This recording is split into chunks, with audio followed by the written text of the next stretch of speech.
Tayo po ay magsimula. Magpasalamat tayo sa Panginoon. Panginoon, salamat po sa gabing ito. Kayong maging tagapagturo namin. Kayo ang siyang maluwalhati. O Banal na Espiritu, puspusin niyo kami.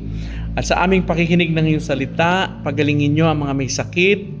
Bigyan ng kapayapaan ang mga nagugulimihanan. Bigyan niyo ng kagaanan ang mga nabibigatan. Sa lahat ng ito, maluwalhati kayo, Panginoon. Ito ang aming dalangin sa pangalan ni Jesus. Amen. Tayo po ngayon ay nasa aklat na po ng Obadiah. So the book of Obadiah, pinamagatan po natin itong God opposes pride and defends His people. By the way, konti na lang po ang minor prophets at eventually matatapos na po natin ang Old Testament. Sige, tuloy po tayo. As an introduction, ang libro po ng Obadiah o Book of Obadiah is actually the shortest book in the Old Testament, or I should say in the whole Bible. Alam nyo, ano lang ito 21 verses. So isang upuan nyo, wala pang 5 minutes baka po natapos na ninyo ito, lalo na kung pakikinggan nyo ito sa audio Bible.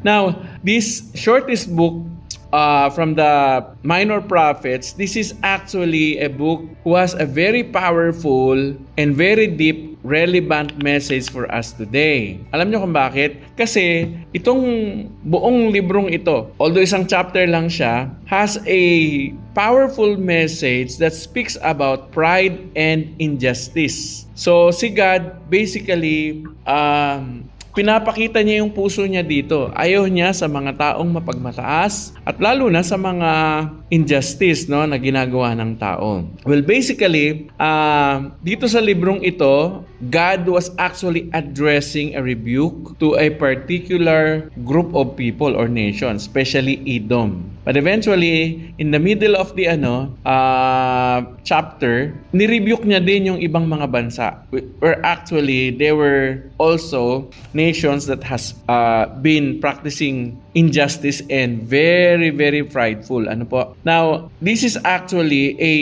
message that will give us understanding of the heart of God. Sabi nga ng Bible, God is opposed to the proud but gives grace to the humble.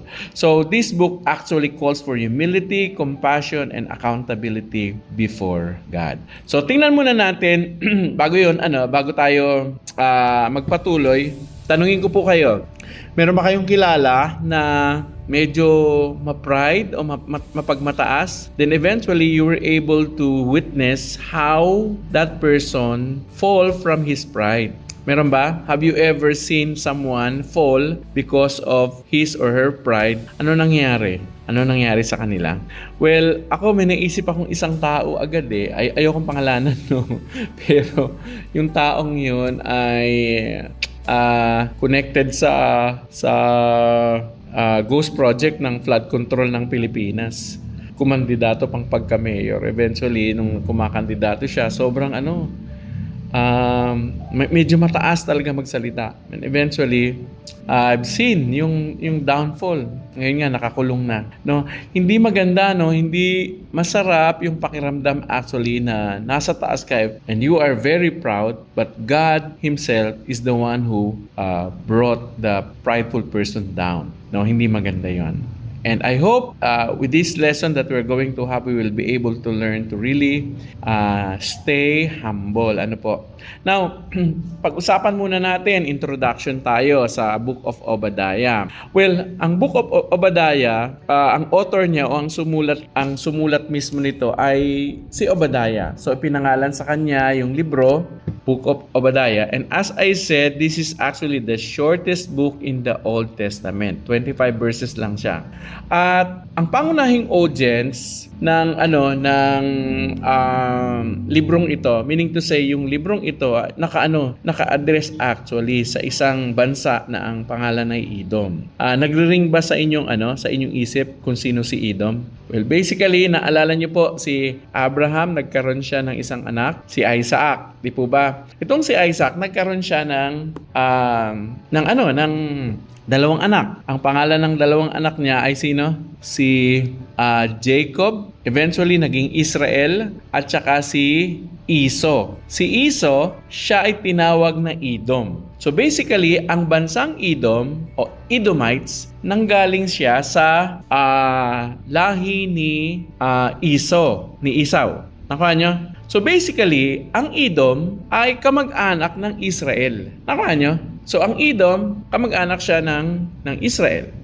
And during that time, during this time na isinulat itong Obadiah, ang bansang Edom ay maunlad na bansa at nakatira sila sa high places, meaning to say sa mataas talagang lugar. Mataas yung lugar talaga nila.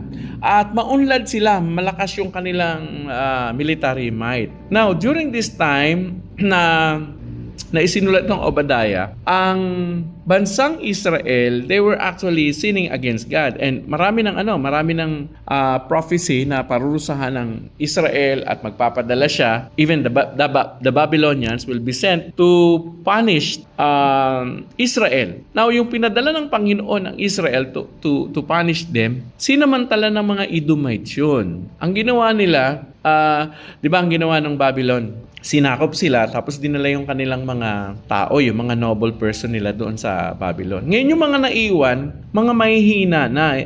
And basically, they were helpless and weak. Ngayon ang ginawa ng mga Edomites na kamag-anak ng Israel, imbis na tulungan itong Israel, yung mga natirang lahi doon sa Jerusalem, ang ginawa nila, nilusob pa nila at plinander nila. Meaning to say, nung nilusob nila, pinagnakawan, kinuha yung mga gamit, inalipin, pinagpapatay actually yung mga natira doon. So, alam mo yun, magkamag-anak sila sa dugo. But eventually, ang Edom, they were so proud actually to harm Israel during this time. So yun yung pinaka-background niya. So now itong Obadiah was written by a prophet because God actually gave them a warning, actually a judgment.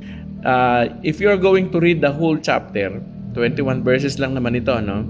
You will see the judgment proclaimed by God through Obadiah to the nation of Edom because of their pride and also mistreatment of the people of Israel. So, ayan yung pinaka-background niya. Nakuha nyo? So, when Edom descended, basically, Edom descended from the family of Esau, at ang Israel descended from the family of Jacob. So, they were brothers, but however, during the fall, 586 BC, imbis na tulungan ng Edom, ang Israel, natuwa pa sila nung nilusob. At nung nilusob ng mga Babylonian yung Israel, yun nga, imbis na tulungan, natuwa pa sila. Tapos yung mga natira, sinaktan pa nila o hinarm nila, pinagnakawan, plinander. So that is what happened during that time. Now, kung titingnan natin ang structure ng buong libro, pwede nating hatiin ito sa tatlong bahagi, no? Verse 1 to 9, yung verse 1 to 9, kapag babasahin niyo yun, it speaks about the judgment of God against Edom itself, no? Yung lahi ng Edom o yung bansang Edom. So sinabi ni God dun yung kanyang judgment. Number 2, sa verse 10 to 14 naman, si God, sinasabi niya kung bakit siya nagbigay ng judgment. Sinasabi niya, ito yung kasalanan niyo. God was explaining through the prophet Obadiah kung ano yung dahilan bakit sila parurusahan. No. Eventually, you will see that. And eventually, pagdating sa verse 15, yung address ng judgment from Edom biglang na-shift. Hindi na sa Edom, kundi sa mga bansa. Sa lahat ng bansa na actually. And this verse, from verse 15 to 21, this speaks about the days of the Lord. So 6 verses lang ito. And eventually, the book actually ends up also, just like Joel and Micah, ends up with the declaration of the coming of the Lord. No, the days of the Lord. So yan. Now, tingnan natin ano yung mga key lessons pag binasa nyo ang Book of Obadiah. Number 1 key lesson that we can learn from this is that number 1, pride leads to destruction. Sa Tagalog, ang pagmamataas ay nagdudulot ng kapahamakan sa buhay ng tao. Sa Obadiah chapter 1 verse 3 to 4, ito ang sabi ni God sa mga Edomites. Sabi niya, the pride of your heart has deceived you. You who live in the clefts of the rock. So you will notice, no? Sinabi ng Panginoon sa kanila, yung sobrang pagmamataas nyo. dahil sa inyong pagmamataas, yan ay nagdudulot mismo ng kasinungalingan sa inyong mga puso. Na ang tingin nila, okay kami, maayos kami, walang makakatalo sa amin, hindi kami mapaparusahan, something like that. So, their pride actually deceived them. And where does their pride coming from? Their condition, sabi niya, you who live in the clefts of the rock, in your lofty dwelling. So basically, literally, nakatira talaga sila sa mataas na lugar. And they were saying, hindi kami magagapi dito kasi nasa mataas kaming lugar. At hindi lang literally na nasa mataas silang lugar, kundi ang tingin talaga nila sa kanilang mga sarili, matataas sila. So mayabang talaga. At etong sabi ni God sa kanila, you who say in your heart, sabi niya, kayo na nagsasabi sa inyong puso, who will bring me down to the ground? Sino ba ang makakapagbagsak sa akin? Tuloy natin sa verse 4.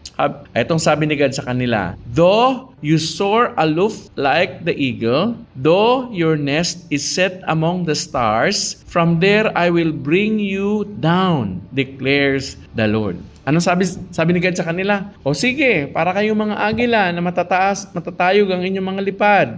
At parang kayo nakatira sa mga bituin. Sabi niya, kahit nandun pa kayo, ang declaration ni God, sabi niya, I'm going to bring you down, declares the Lord. Why? Bakit ibobrought down sila ni God? Yung unang verse, sa verse 3, sinabi, kasi nagmamataas kayo, mayabang kayo.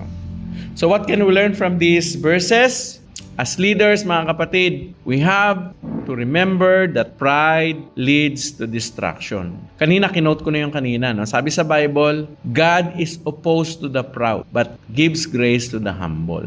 Anong ibig sabihin nun? Ang Panginoon daw ay laban sa mga mapagmataas.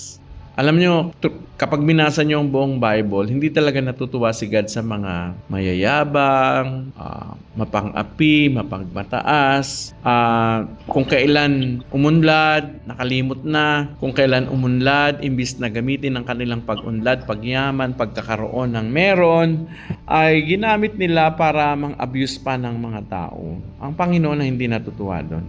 And you know what? Because God is opposed to the proud, He is going to bring destruction to the prideful. Bakit? Bakit ganon? Para turuan ang mga mayayabang. Alam nyo, ang unang kasalanan na commit sa langit, alam nyo kung ano? Pride. Si Satan. Si Satanas ay nag-isip siya na maging katulad ng Diyos. Na hindi naman dapat because we are created. No? We are just a creation of God. So pride, God is opposed to the proud but gives grace to the humble. Now, so makikita natin dito na ang Edom, ang kanilang inasahan, pinagtiwalaan ay yung kanilang kalagayan. They thought they have a secure location because they were living actually in the mountain, and they were also trusting in their own wisdom. Kaya namin to, magaling kami, at hindi lang yan, even with their own alliances. Malakas yung kapit namin, yung mga kakampi namin. But God, in spite of those, He declared, sabi niya, sige, you think yourself you are an eagle, you are on top. Sabi ni God, I'm going to bring you down. Anong application na pwede nating makuha dito as leaders? Well, like a leader who becomes successful and stops depending on God, pride quietly sets in.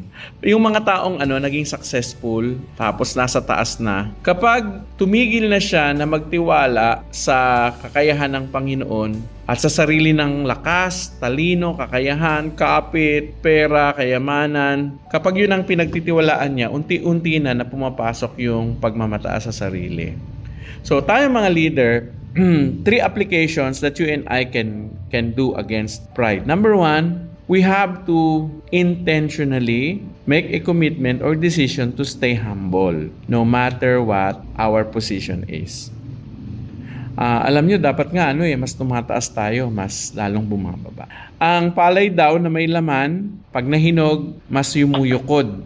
Nakanya? Pero yung palay na ipalang, walang laman, mataas yun, nakatingala. No? Sabi ng matatanda, narinig ko lang yan. So, number 2, application is that we have to regularly examine our heart before God. Lalo na pag nagkakaroon tayo ng position, nagkakaroon tayo ng possession, nagkakaroon tayo ng power. Yung tatlong yun, no? Position, power, or even prestige, no? We have to re-examine our heart. Teka muna, baka may pagmamalaki ako. Nakuha nyo. And number 3, we have to give God the credit for every success. Sa palagay ko yun, isa sa mga panlaban talaga sa sa pagmamataas. Na sa kabila ng ating mga tagumpay, dapat i-attribute natin kay God. Kaya ito nangyari, hindi dahil sa magaling tayo, kundi talagang biyaya ni God. Kasi kung yung galing lang naman natin talaga, hindi naman talaga tayo, maraming mas magagaling sa atin, di ba? So we have to give God the credit for every success that we have. Ano yung mga success natin? Maaring sa trabaho, sa business, sa pamilya, sa mga anak. Nakuha nyo? Kung ano man yun, we have to give God the credit. Now, pangalawa, na key lessons that we can learn from this as leaders, number 2 is that God takes injustice personally. Ano ibig sabihin yun? Ang Panginoon pala, personal sa Kanya yon kapag tayo ay hindi naging matuwid sa ibang tao. O kaya meron tayong mga taong inapi. Lalo na yung mga walang kaya. Yung hindi nila kayang ipagtanggol ang kanilang sarili, yung mga ulila, yung mga balo, yung mga PWD, yung mga mahihirap. Yung mahirap na nga sila tapos inapi pa ng tao. Ang Panginoon, kinakampihan sila. In fact, nabasa ko sa sa Deuteronomy, sabi ng Bible, sumpain ang tao na inaakay ang bulag para mapahamak o mahulog sa bangin. Ayaw pala ng Panginoon na ganun, no? Ayaw ng Panginoon na merong naaapi. He takes injustice personally. Nakuha nyo, lalo na kung mahirap tapos hindi niya kayang ipagtanggol yung sarili niya, dinimanda natin o kaya, eto halimbawa lang, pinautang nyo, hindi na makabayad tapos pinakulong pa natin, something like that. Injustice na yun Injustice in a sense na dapat sana tinulungan natin pero tayo pa ang naging dahilan para maghirap yung tao. God takes that personally. Ang sabi ng Bible, because of the violence done to your brother Jacob, yun yung ginawa ng Edom Sabi, shame shall cover you and you shall be cut off forever. Verse 11, on the day that you stood aloof, on the day that strangers carried off his wealth and foreigners entered this gate and cast lots to Jerusalem, you were like one of them. Anong sabi? Yung nung panahon na ang mga Israelita ay pinagnanakawan, pinagsamantalahan, imbis na tumulong itong quote-unquote kamag-anak nila na Edom, nag-join pa sila para pag nakawan din at samantalahin yung mga Israelita. And because of that, God takes it very, very personal. Nakuha niyo? So Edom's sin was not just pride. It was actually doing nothing in spite of the suffering that they were able to testify o yung to witness. Nakuha nyo? Nakita nila naghihirap yung mga tao pero wala silang ginawa. Tapos hindi lang yun. Nakita nila naghihirap, wala na nga silang ginawa, natuwa pa sila. They were rejoicing over others' downfall. Alam nyo, hindi talaga maganda yun. No?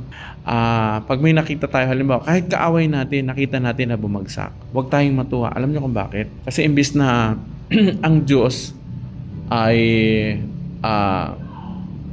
nakuha nyo, pinaparusahan yung nagkakasala kapag natuwa pa tayo, baka ibaling sa atin God is not happy when we are rejoicing over others' downfall.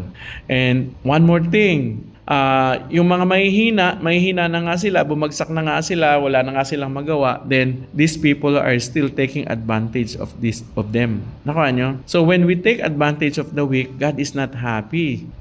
So that's it, no? God saw their violence against the weak, the harassed, and the people who need. So, anong application nito na pwede nating apply as leaders? Mga kapatid, tayo, no? Ignoring injustice in our church, in our community, and even our family is not neutral. Meaning to say, hindi natin pwedeng sabihin na, wala naman akong ginawang masama, pero nakita mo halimbawa na naghihirap na at meron kang kapasidad na tulungan. Yung hindi mo pagtulong, hindi ibig sabihin hindi tayo guilty kasi may kakayahan tayong tumulong sana So dapat ang gawin natin tumulong. When we ignore injustice, When we ignore the need, no? Yung may need tapos may kakayahan tayong tumulong, God actually is not happy. It is considered a sin. Sabi nga ng Bible, kung alam mo ang isang bagay na mabuti pero hindi mo ginagawa, nagkakasala tayo. So anong practical application natin dito? Number 1, dapat pala tayong mga Kristiyano, lalo na tayong mga leader, no? We have to stand up for those who are oppressed. Kung may kakayahan tayo, may kapasidad tayo na tumulong sa isang tao, dapat tayo mismo ang tatayo para ipagtanggol sila. Tulungan sila, mag-provide sa kanila. If God has given you wealth, may pera ka, may kakayahan kang tumulong doon sa walang bigas ngayong gabi, tapos ikaw, isang sako ang bigas mo, wala kang ginawa, God is not happy about that kasi walang justice. So we have to teach compassion and justice to our people sa church, sa mga ini-small group natin. Ituro natin sa kanila na maging compassionate and to meet the needs of people, especially when God is giving us the capacity or the ability to do it. Never rejoice when others fail, even our enemy. So wag tayong matuwa, wag tayong maging masaya kung ang iba napahamak, kung yung iba ay bumagsak. Kahit pa daw kaaway natin sila kasi hindi natutuwa ang Panginoon doon. So number 3, key lessons for leaders that we can learn from the book of Obadiah ay yung tinatawag na the day of the Lord brings justice. Obadiah chapter 1 verse 5, sabi rito, for the day of the Lord is near upon all the nations. As you have done, it shall be done to you. Your deeds shall return on your own head. Ano ibig sabihin yan? Well, God is telling us that there is a time that He is going to bring justice. Kung ano daw ang ginawa natin sa ibang tao, ibabalik daw sa atin. Kung ang ginawa natin ay kabutihan, ibabalik ng Panginoon. Kung ang ginawa natin ay para pasakitan, pahamak ng iba, babalik daw sa atin ng Panginoon yun. Kung wala kang ginawa, ibabalik din sa atin yun. No, wala rin gagawin sa atin when we are also in times of need. So God will judge all nations, not just Edom. Nakuha nyo? From rebuking the nation of Edom, he now actually speaks to every nation. Meaning to say, hindi lang ito issue ng isang bansa. Hindi lang ito issue ng isang lahi, kundi lahat ng tao. Sinasabi niya, kung anong totoo sa mga Edomites, totoo rin sa atin ngayon. What people will do, it will come back to them. So sabi nga, as you have done, it will be done to you. Kung anong ginawa mo, yun ang babalik sa atin. So, ang pinaka-application nito sa atin as leaders ay ito. The principle of sowing and reaping. So, like sowing and reaping, our actions have consequences. Nakuha nyo? Yung mga ginagawa natin parang pagtatanim. Dahil may tinanim ka, kung anong tinanim mo, kung anong ginawa mo, eventually yun ang aanihin mo.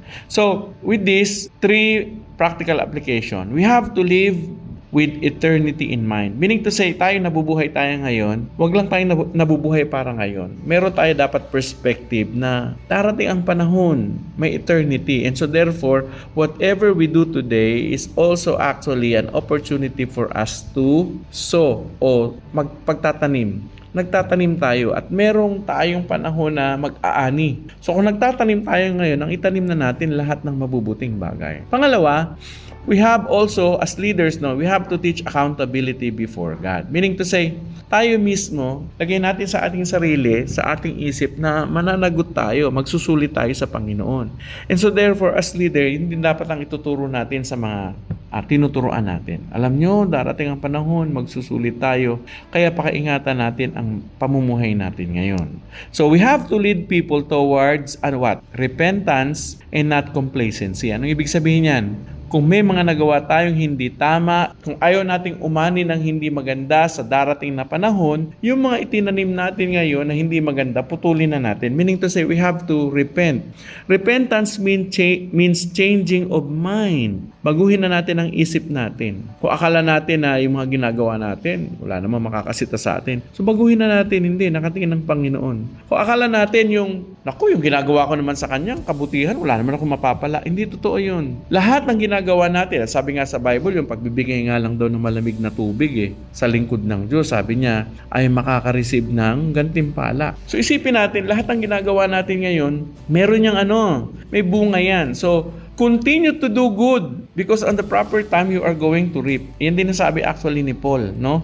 Now, number 4, lessons. that you and I can learn from the book of Obadiah, God restores His kingdom. Sa Obadiah chapter 1 verse 17, ito ang sabi ni God, "But in Mount Zion there shall be those who escape, and it shall be holy. And the house of Jacob," ano daw mangyayari? "Shall possess their own possession." Meaning to say, there will be a time that God will actually, what? Restore the house of Israel, His own people. At ito yung darating. Parang sinasabi niya na, itong plano ko sa mga Israelita. That they are going to, what? Eventually, be restored. Nakuha nyo? And they possess, eventually, the land of Jerusalem. Now, even after judgment, God promises what? Restoration, victory, and even God's kingdom that will prevail in the life of Israel. Nakuha nyo? Itong maganda kasi yung book of Obadiah, natapos siya sa pagbibigay ng pag-asa. So the book actually ends with hope, saying that the kingdom of God shall be the Lord's. No, the kingdom, the whole kingdom shall be the Lord's. Meaning to say, God is promising that everything, itong nangyayari sa inyo, eventually in the future, you will see that God is going to reign over your lives. Now, anong application naman ito sa atin as leaders, no? No matter how dark or problematic things look like in our lives, listen to this. God always has the final word. Ang mga Israelita, dumaan sila sa masalimuot, madilim na buhay nila nung sila ay lusubin, kubkubin ng mga Babylonians. They were actually captive there for 70 years, more than actually, no? But eventually, God restored them. God restored them. So ano ibig sabihin nito sa atin? Alam niyo, sa buhay natin mga Kristiyano, minsan may ganun din tayong dark moments or yung mga tinuturuan natin ngayon. So, anong ibig sabihin nito sa atin? Well, ito, tatlo. Number one, preach hope, not just judgment.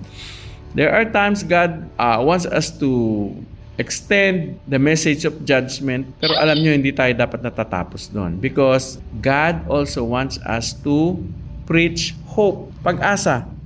So, wag lang puro judgment. Dapat ang pag-asa, binibigay din natin na mensahe sa ating mga tinuturuan. Pangalawa, encourage perseverance in trials. Meaning to say, kung isang tao dumadaan sa trial, encourage natin, magpatuloy lang, manatili. Wag aayaw, wag titigil, wag magkikwit. Perseverance.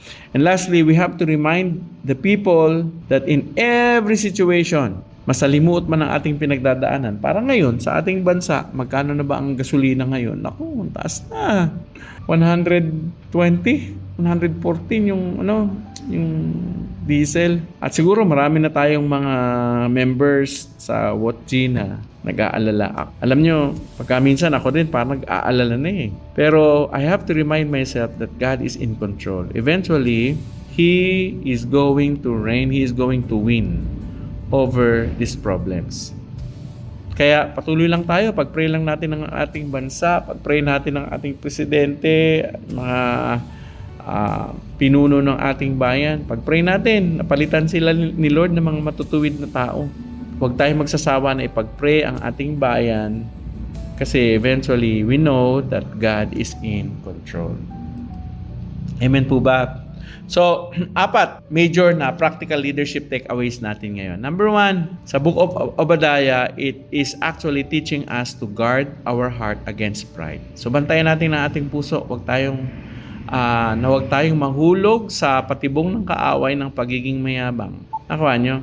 Yung mga tagumpay na natatamasa natin ay galing sa Diyos and so therefore dapat gamitin natin para sa Panginoon din. Pangalawa, we have to never be passive in the face of injustice. Anong ibig sabihin yan? Kung may nakikita tayo na mga mahihina, mahihirap, nangangailangan at meron tayong kakayahan na gumawa para mabago naman yung kanilang kondisyon. Kailangan kumilos tayo. Hindi tayo dapat passive. Nakuha nyo? Especially when God gives you all the ability, the resources, the strength, the power to do it. We have to be active to helping them so that they will receive justice. Number 3, as leader, we have to lead with humility and compassion. May pagpapakumbaba at merong pag-ibig. At alam nyo, yung mga ginagamit talaga ng Panginoon para sa ministry. And number 4, In all of these things, whatever happens, we have to point people to God's ultimate kingdom. Meaning to say, kung naghihirap man sila ngayon dito, we have to preach the kingdom of God. Kaya nga huwag nating kakalimutan. Kung tumutulong tayo, nagbibigay tayo ng mga relief o nagbibigay tayo, nagpapahiram tayo ng pera o nagbibigay ka ng pera, nagbibigay ka ng tulong and advice maybe to the people who need it, lagi nating i-point sila sa Panginoong Jesus. Bakit? Kasi ang Panginoong Jesus ang makapagbibigay talaga sa kanila ng lubos na ginhawa, kaligtasan doon sa kaharian niya. Nakuha nyo? Kasi kahit naman mapahiram natin halimbawa yung tao ng pera, tapos hindi naman ligtas, maiimpyerno, ay anong silbi nun? Kahit napakain natin, nag-feeding tayo, nakapagbigay tayo ng relief, pero hindi natin na-preach yung kaligtasan, may impyerno pa rin siya. Kahit halimbawa natulungan natin, nabigyan natin ng pambili ng gamot, gumaling, pero hindi natin na-preach yung mabuting balita sa kanila, hindi sila naligtas, may impyerno pa rin. So lahat ng yun, lahat ng mabubuti nating ginawa ay walang kwenta kung yung tao hindi natin nadala sa kaharian ng Diyos. Dapat, yung lahat ng mabubuti nating gawa sa ibang tao, yung pagtulong natin, dapat yun ay introduction para ma-preach natin o ma-share natin si Jesus. Nakuha nyo? Dapat dumadating tayo sa ganon. So we have to point people to God's ultimate kingdom and King. And that is who? Jesus. So that is the book of Obadiah. Ano po? Maiksi lang tayo.